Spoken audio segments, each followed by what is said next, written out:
Ok, boa noite, paz do Senhor a todos. Muito bom estar com vocês aqui. Obrigado, pastor, pelo seu carinho. E bom mesmo é o Espírito Santo, né? É o Espírito Santo. Nós somos vasos e o vaso não é muito bom, não, é de barro. Mas eu estou grato a Deus pela oportunidade. Estava com saudade daqui, muita saudade. Estava com saudade mesmo. Legal estar aqui, viu? Um abraço para todos vocês. Provável que alguns amados aqui a gente não se conheça ainda, outros já nos conhecemos de longa data, e é muito legal, muito bom estar aqui. Paz do Senhor para você. Aproveitando que você está em pé, eu estava pedindo a Deus sobre o que falar hoje para os irmãos. É uma palavra simples, bem rápida, todo mundo pode entender e ser abençoado, porque a bênção, ela emana, ela vem da palavra de Deus. Então toda bênção vem da palavra de Deus. E quem quer receber a palavra de Deus? Aleluia. Então você precisa ouvir a palavra, você precisa receber no seu coração, receber, não apenas entrar por um ouvido e sair pelo outro, né? Tem que receber, entender e reagir à palavra, que você possa reagir à palavra de Deus hoje. E o Senhor vai ser glorificado. É evidente que é natural, neste mundo, é muito natural isso. Foi Jesus quem disse que a gente passa por aflições. Tem muita gente com muitas aflições. Hoje mesmo estávamos orando ali no centro de oração e o Espírito Santo me levou a perguntar e orar pelas pessoas que que haviam sofrido perdas, que estavam desesperançadas, né? E tanta gente assim. Teve uma pessoa que teve problema de ter perdido recentemente alguém da família muito chegado, muito precioso, né? Com a violência do suicídio. Que triste, né? Muito triste. A morte é muito chocante. Então, há pessoas que estão, às vezes, em circunstâncias que a deixa sem esperança. Não tem mais esperança. E o nosso Deus é o Deus da esperança. É o Deus da promessa. Deus tem promessas. Está escrito, as promessas de Deus são muito firmes. Não é algo que será. Não, são muito firmes. Então, eu sou grato a Deus pelas pessoas que foram batizadas hoje, né, pelo Guinaldo. Que legal, que bom. Mais alguém que veio pôr sua fé naquele que é poderoso para guardá-la. Então, que Deus possa abençoá-los hoje. Tem alguns textos das Escrituras que, por um tempo, fica no meu coração. Eu não consigo sair daquilo, porque tem uma grande importância para a igreja, uma grande importância. E como Deus me trouxe aqui, é provável que o Senhor queira abençoar você com isso. Então, nós vamos de pé ler o texto de Atos, capítulo 13.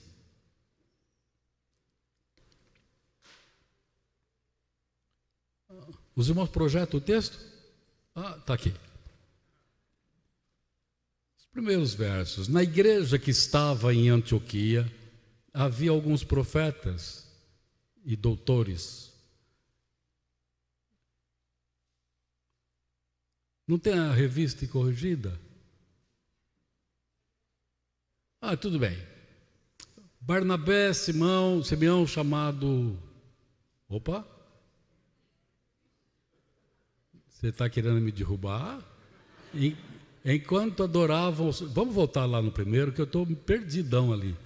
Na igreja de Antioquia havia profetas, mestres e mestres. Barnabé, Simeão, chamado Níger, Lúcio de Cirene, Manaém, que fora criado com Herodes, o tetrarca, e Saulo. Enquanto adoravam ao Senhor e jejuavam, o Espírito Santo disse: separem-me Barnabé e Saulo para a obra a que os tenho chamado. E assim, depois de jejuar e orar, impuseram-lhes as mãos e os enviaram. Só isso. Põe a mão no ombro do vizinho e abençoa-o. Fale assim, que a palavra de Deus prospere na sua vida. Em nome de Jesus. Amém. Diga agora: eu quero a palavra de Deus. Ela prosperará em minha vida. Amém. Amém. Pode sentar.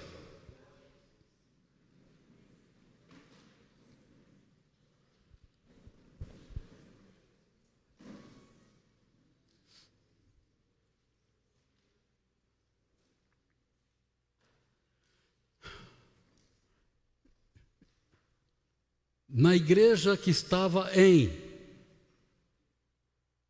nós temos a igreja que está aqui. A igreja do Senhor está aqui? Amém.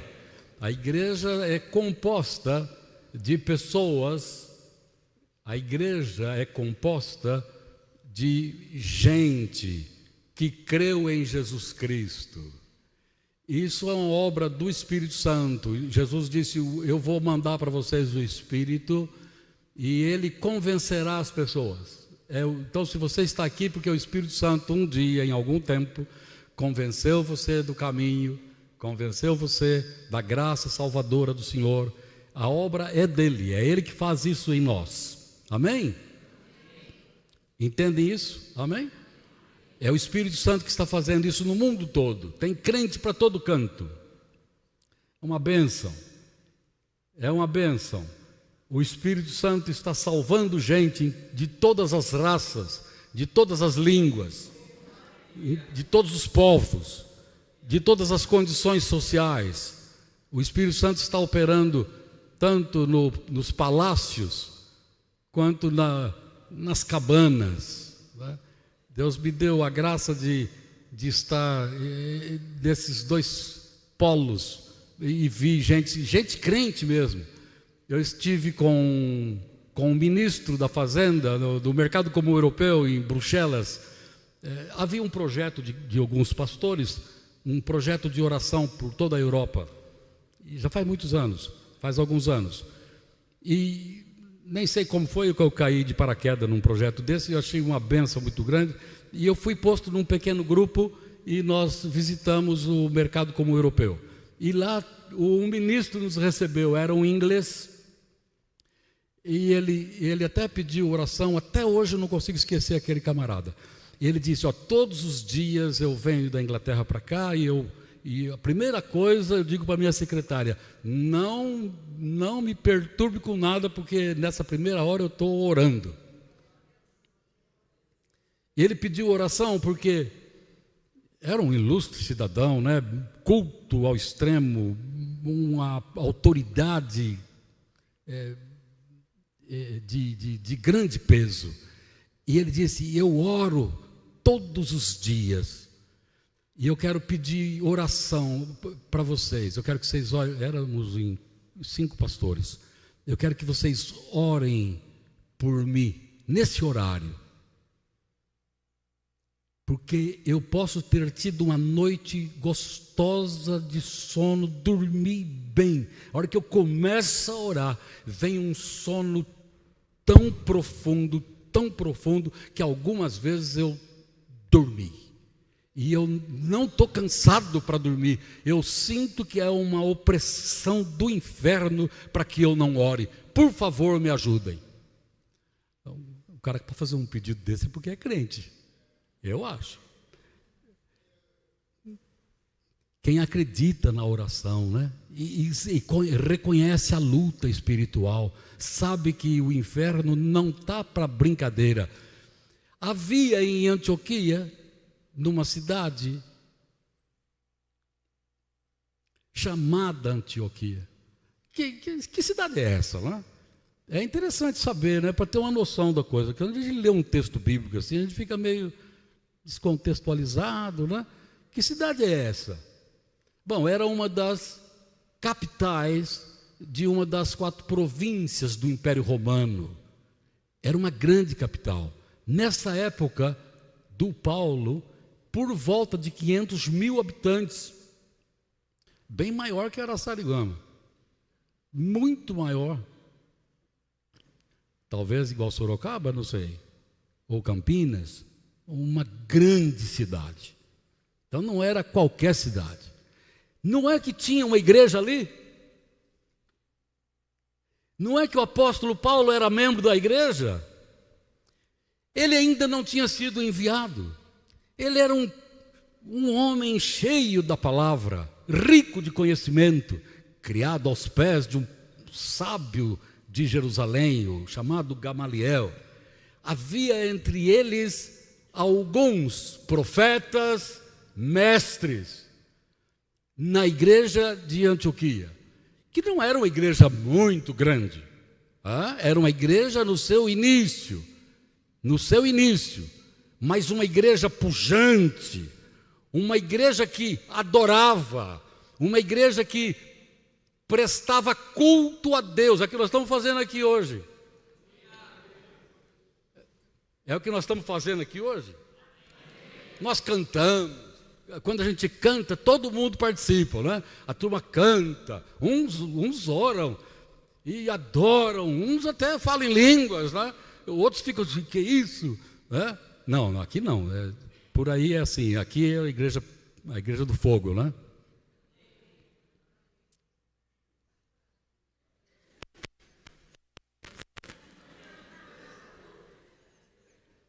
Diga, eu creio. Nós adoramos a Deus. E essa é a função da igreja. Foi isso que Deus disse a Moisés: diga para o faraó, deixa meu povo ir para prestar-me culto. Culto é privilégio da igreja. Culto é um privilégio seu. Não abra mão da oportunidade. Não abra mão do direito. Não abra mão de prestar culto a Deus. Quando for cantar, cante com entusiasmo. Amém de entendi? Aleluia. Quando for orar, ore com vontade. É gostoso quando estamos orando e a igreja, o pastor falou agora, né? O vosso pastor falou, os irmãos vão, amém, sim Senhor, glória ao teu nome, graças te damos. Essa igreja sabe dessas coisas, né? Mas às vezes, sabendo das coisas, nós vamos levando, ficamos letárgicos, ficamos desanimadinhos, desencorajados. Às vezes nossa semana tem sido um peso insuportável, talvez a família, a conversa em casa não agradou muito, justo na hora de ir para o culto, perde o sapato, esqueceu a meia, não passou a camisa, e de repente começa uma irritação brotar gratuitamente. Eu estou profetizando, tem gente que hoje experimentou um negócio desse. Então a gente vem para o culto e na hora da oração a gente fica murchinho, desanimado. Então não desanime, porque o culto é um privilégio. Foi para isso que Ele nos libertou. Ele nos libertou das trevas para a sua gloriosa luz. E não é que o Paulo, o Lúcio, aqueles carinhas que nós lemos ali o nome deles, podia ter um nome lá. Nós estamos noutra geração, noutro período. 2000 anos passados, nós estamos noutra época, mas somos também a igreja do Senhor, somos a mesma igreja, dos lavados e remidos no sangue do Cordeiro. Nós fomos convidados a comer a carne do Cordeiro, nós fomos convidados, por causa do vingador, passar o sangue no umbral da porta da nossa vida. Nós fomos convidados a ingerir esse suco da uva, que representa o sangue poderoso do Calvário. Então, a igreja se reunia em Antioquia e prestava culto a Deus. Eles adoravam. Foi o que nós lemos. Essa está na NVI, não é? Noutra versão está serviam ao Senhor. Mas o que é servir ao Senhor? Prestar culto a Deus. Não abramos mão do nosso culto a Deus. Quem está entendendo? Mas o culto não é apenas aqui. O crente da... Eu chamo de canela de fogo, né? Não sei se é bem assim. Tem uns crentes que são assim, né? Fervorosos. Aliás, a palavra de Deus inspira-nos a isso. Sede fervorosos de espírito. É horrível uma igreja dormindo, uma igreja anêmica, uma igreja morna. Graças a Deus não é o caso aqui. Nós somos a igreja do Senhor.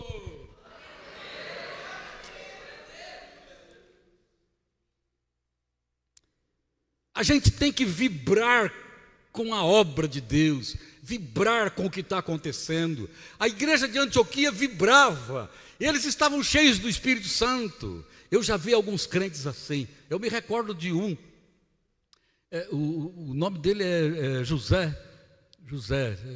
Que bom que o nome dele é muito comum. Mas o José estava morrendo em casa, morrendo, literalmente morrendo. Ele tinha amigos, tinha trabalho, ele tinha uma vida social modesta, e ele não sabia porquê, mas uma coisa terrível impedia que ele dormisse direito, e o engasgava, e ele estava desanimado com aquele negócio.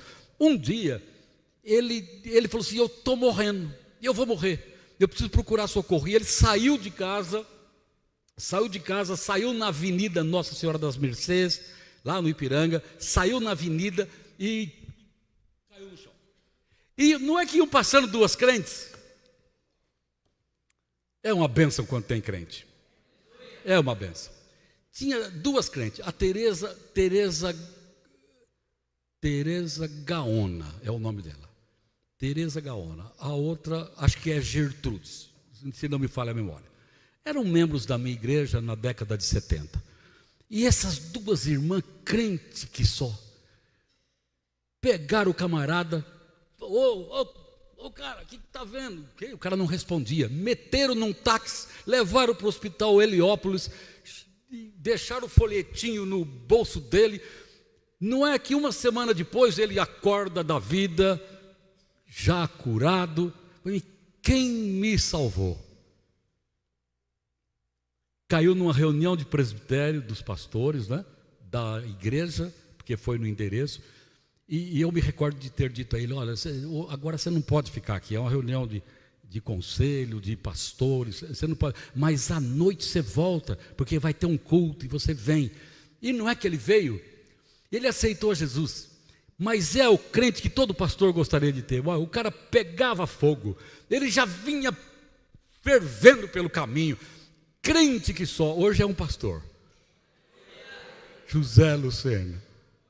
Oh, glória a Deus, pela vida preciosa do Lucena. Glória a Deus. Que gostoso, quando um crente já vem cultuando pelo caminho, chega na igreja, eles adoravam a Deus, eles tinham o hábito da adoração, eles estavam continuamente na presença do Senhor. Quem entendeu isso? Será que é possível isso?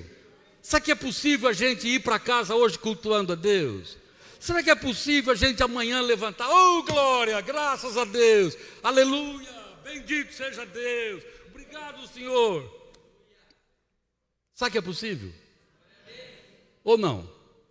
Porque às vezes a gente está mais para lá do que para cá. Então, hoje é dia, culto foi ontem, hoje o pau vai comer aqui. Será de que time nós somos? Havia em Antioquia esse tipo de crente.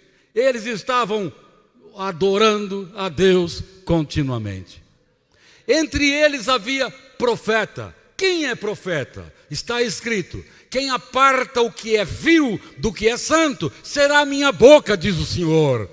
Então, Deus está querendo profetas, gente que se incline para as coisas do céu, gente que se incline, uba, que legal, tem culto hoje, graças a Deus, vou para a igreja hoje. Não é que eu vou entrar naquele projeto do sertão, não é que eu vou participar daquele negócio, alguma coisa eu tenho que fazer, eu não posso ficar anêmico, distante, eu não estou para nada, eu não participo de nada, não me envolvo em nada, não me envolva, que eu não estou nem aí, eu estou com muita coisa minha particular para resolver, não se envolve com nada. E eu quero convidar os irmãos para se envolverem hoje. Deixa meu povo ir, é a ordem de Deus para o potestade do ar que opera nos filhos da desobediência, é a ordem de Deus para aquele mundo no qual vivíamos. Deixa meu povo ir para prestar-me culto. Oh, que amachei, amaite. Aleluia, aleluia. Nós custamos o sangue do Cordeiro. João 6, ele disse: eu darei a minha carne pelo mundo. A minha carne é verdadeiramente comida, meu sangue é bebida. Ele não nos convidou para a antropofagia, não é essa a ideia. A ideia é participarmos dele a tal nível que tudo que ele é seja introduzido em nós. Porque quando alguém come alguma coisa, aquilo passa a fazer parte de si. Quando alguém bebe alguma coisa, aquilo passa a fazer parte de si. Pedro experimentava isso em Atos 10, enquanto ele esperava a comida ser feita, porque ele estava com fome. Provavelmente os estudiosos mais profundos, eles dizem do hábito daquelas pessoas daquela época, eles tinham o hábito do jejum, eles estavam em jejum, por isso Pedro estava com fome, preparavam-lhe algo para comer. Ele subiu no eirado da casa e entrou em êxtase. Sabe o que é isso? Gozo profundo, serotonina no cérebro a 1000. Quando você ora, quando você cultua a Deus, a serotonina ativa o cérebro, ativa os neurônios, você pega fogo de alegria no Espírito Santo, você se anima, é químico o negócio, você pega fogo. O cara teve visão do céu, ele teve visão do céu para quebrar os seus paradigmas. Não consideres imundo o que eu purifiquei, mata e come. Eu não tenho tempo para explicar tudo, mas depois você lê Atos 10, tá bom? Quem tiver curiosidade do que eu acabei de falar. O fato é que havia em Antioquia, naquela grande cidade, havia um rio, passava um rio, até hoje está lá o rio, né? É o rio Orontes, que em turco tem um outro nome, mas o rio Orontes nasce na planície fértil do Líbano, e ele tem 530 quilômetros de percurso, passando pela Síria, passando pela Turquia e deságua no Mediterrâneo. Neste lugar havia uma igreja. Neste lugar havia uma igreja. Uma igreja aqui tem endereço, tem um local. Você pode localizar, uma igreja aqui. Eu queria muito que você respondesse sim. Sou eu. Há uma igreja aqui?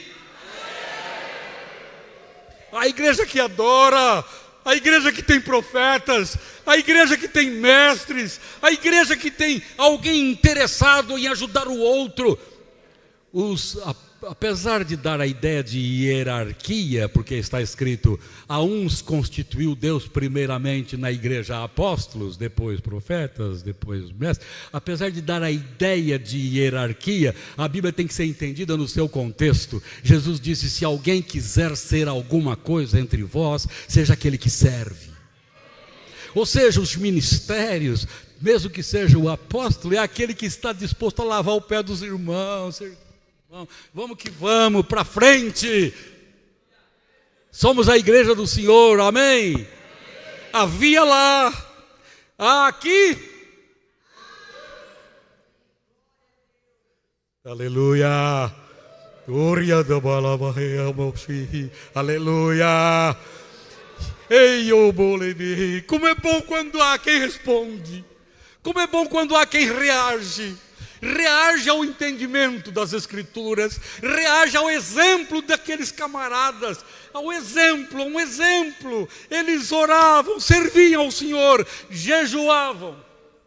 Diga comigo, jejuar. Jejuar é um princípio de abrir mão de coisas, abrir mão do que não presta, abrir mão de conversas tolas, tudo que não edifica, conversas ruins, corrompe bons costumes. Tudo me é lícito, mas nem tudo convém. Tudo me é lícito, mas nem tudo constrói. Quem está entendendo? A participação da ceia do Senhor, comer o pão, mastigar este pão, é amar a palavra. E quem ama a palavra, come o pão do céu. Faz isso fazer parte de si. Quem toma o vinho, declara que o sangue de Jesus tem poder sobre si, sobre sua vida, contra o inimigo. Está escrito lindo em Apocalipse. E eles o venceram pelo sangue do Cordeiro. Eu gosto demais desse texto. Eles o venceram pelo sangue do Cordeiro. Minha esposa está fazendo regime e eu que estou emagrecendo. A roupa já não está servindo. Meu Deus do céu. Eu inventei de tomar o suco verde dela. Não é que eu emagreci 8 quilos já. A única coisa que eu estou tomando do que a nutricionista ensinou para ela é o suco verde. E eu já emagreci 8 quilos. Um conselho aí para quem quiser ficar sarado.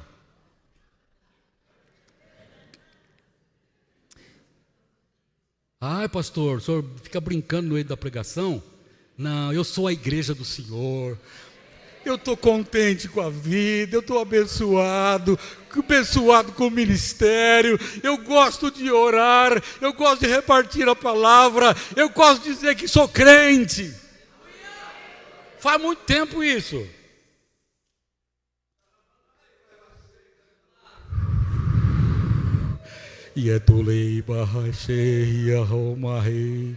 Oh, glória a Deus. Fale comigo. E disse o Espírito Santo. Quando a gente jejua, quer dizer, abre mão de coisas que são gostosas para a carne, mas não são boas para o espírito. A gente abre mão daquilo, como Paulo fazia, esmurro meu corpo para não ser desqualificado. Não é masoquismo, não é autoflagelação, não é essa a ideia, é disciplina. Quem entendeu? Quando a gente jejua, a igreja jejuava,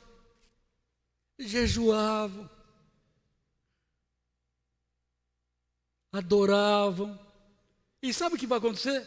Havia profetas entre eles.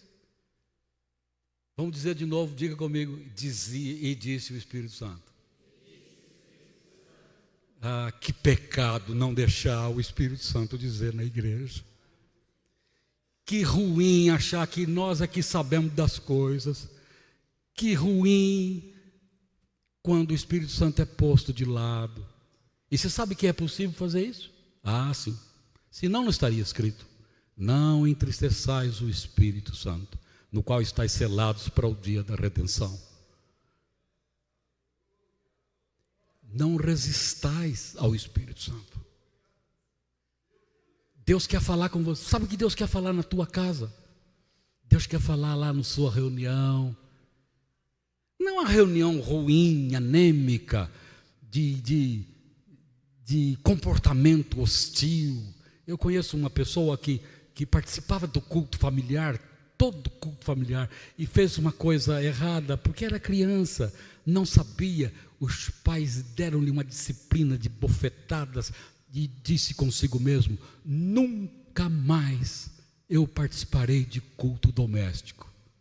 Olha só, por causa da ignorância e hostilidade de pais, que até faziam o culto doméstico por instrução da igreja, mas expulsou do reino alguém tão precioso como uma criança.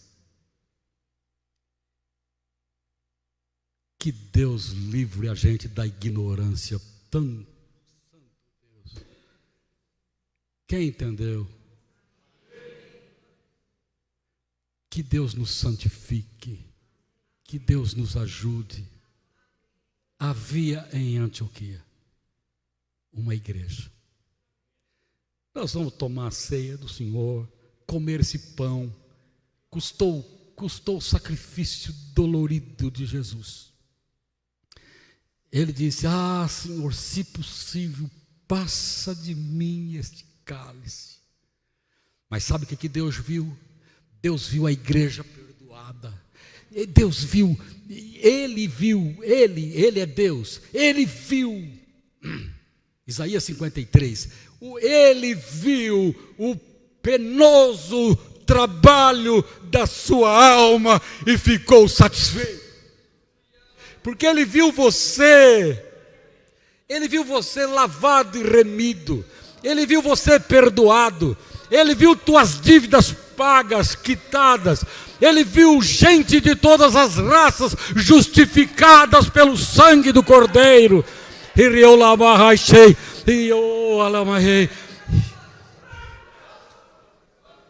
Ele viu Satanás derrotado. Eu amo Colossenses 2. Ele despojou principados e potestades, publicamente os expôs ao desprezo e triunfou deles na cruz. Ei, que eu te clamarei, aleluia, aleluia. Nos aproximamos da ceia hoje para viver, diga, para viver a igreja.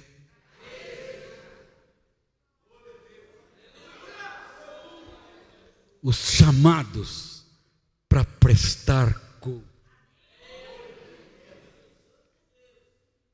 E aí, nós vamos experimentar as maravilhas. E disse o Espírito Santo. Quer coisa melhor do que isso? Deus dizer no nosso meio? Uau! Deus falar em nosso meio? Quer coisa melhor do que isso? Sabe quando Deus fala o que acontece? Nessa época aí, sabe o que acontece? Nasce a igreja de Éfeso, nasce a igreja de Corinto, nasce a igreja de Filipos, nasce a igreja de Tessalônica, nasce a igreja de Roma, nasce a igreja de Laodiceia, nasce a igreja para todo canto, porque o Espírito Santo disse. Deus quer dizer o que vai ocorrer depois do que Deus disser entre nós. Deus seja louvado.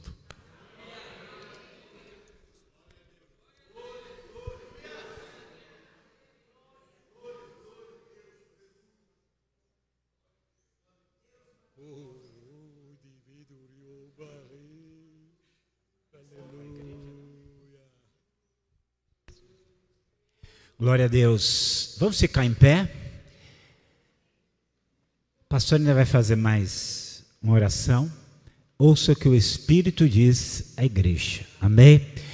Ouça aquilo que o Senhor tem para falar no seu coração. Feche os seus olhos, comece a falar com o Senhor. Comece a adorar o Senhor. Comece agora a invocar o nome do Senhor. Oh, querido Espírito Santo, faz assim com suas mãos. Querido Espírito Santo, olá, bateria mahai. Põe azeite na nossa cabeça, Senhor. Põe azeite na nossa cabeça. Ponha óleo na nossa mão.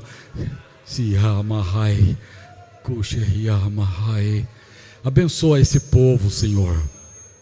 Levanta aqui uma igreja poderosa. Levanta aqui uma igreja onde o Senhor tem liberdade de dizer. O Senhor já tem dito, senão não haveria o que estar vendo. Se não existiria a igreja que aqui existe. O Senhor tem falado, continua a falar. Levanta os teus filhos com autoridade. Levanta mais valores, levanta mais obreiros. Levanta, Espírito da glória, como já dissestes hoje pela manhã, a oração que ensinastes. Orai ao Senhor da seara para que envie trabalhadores. Que trabalhadores, Senhor? Aqueles que adoram, aqueles que te servem, aqueles que jejuam e oram, aqueles que são boca pronta para serem usadas por ti. Pai, para eu vou que já fazer, que estejamos disponíveis a ouvir a voz do Espírito Santo. Bendito seja Deus, em nome de Jesus oramos. Aleluia, aleluia. Aleluia. Aproveitando, porque pastor Aguinaldo, obrigado, porque talvez, o que acontece? O Salmo 91 fala desse negócio, que ele nos livra do laço do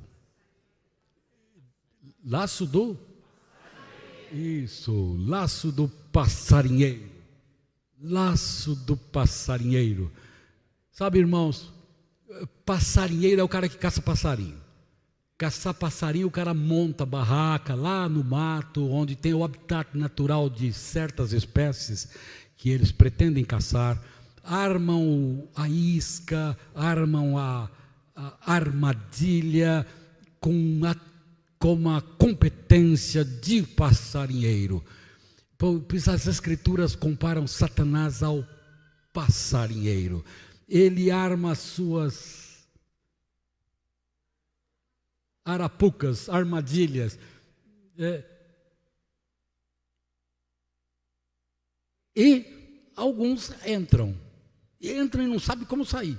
Estão amarrados, impedidos, abatidos, entristecidos.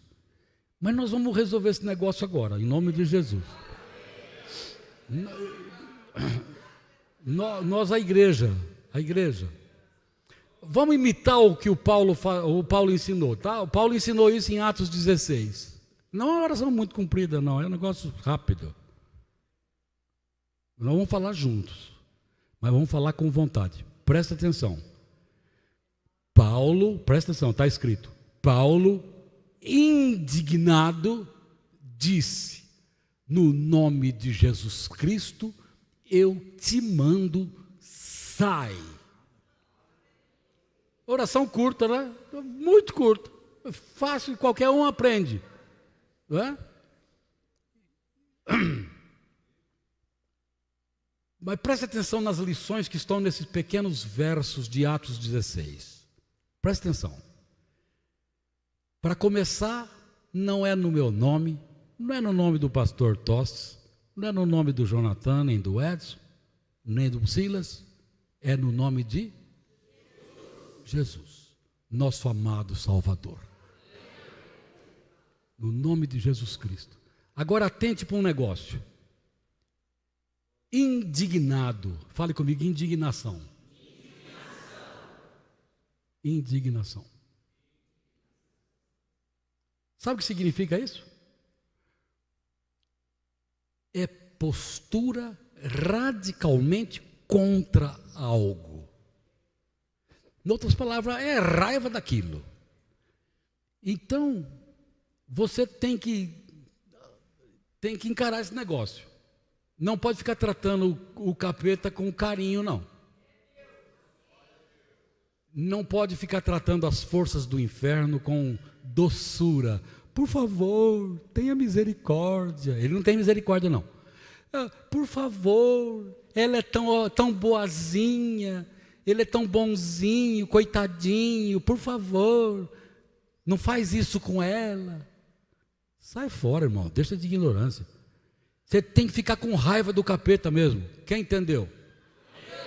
Por isso é que está escrito, Paulo, indignado, isso é postura radical, disse, em nome de quem? De Jesus Cristo. Agora ouça isso, olha, esse é um segredo, hein? Eu te mando. Isso é assumir posição pessoal contra. Pessoal, eu assumo posição pessoal contra as obras do inferno. Pastor, mas é perigoso. É perigoso para ele. Porque quem é que está... Nós cantamos aqui, o maioral está conosco. A gente acredita nesse negócio ou não? Maior é aquele que está conosco do que o que está no mundo. Tem igreja que todo culto repete Romanos 8:31. Se Deus é por nós, quem será contra nós? A gente acredita nisso ou não? Então, eu preciso tomar atitude pessoal contra. Quem entendeu, diga amém. Marido em casa, mulher em casa. Eu gosto daquele filme lá do Quarto de Guerra, eu acho que chama. Aquela velhinha é fogo puro. Mas é bom assistir aquilo porque é bom demais. É bom mesmo. Eu gostei. Atitude pessoal contra. Então vamos lá. Diga comigo. Em nome de Jesus Cristo. Eu ordeno. Agora mesmo. Toda a força do mal. Todo o laço do inferno. Na minha vida. Na minha casa. Na minha mente. No meu relacionamento. No meu serviço, nos meus negócios, em nome de Jesus Cristo, eu ordeno, saia! E calabarreche, aleluia!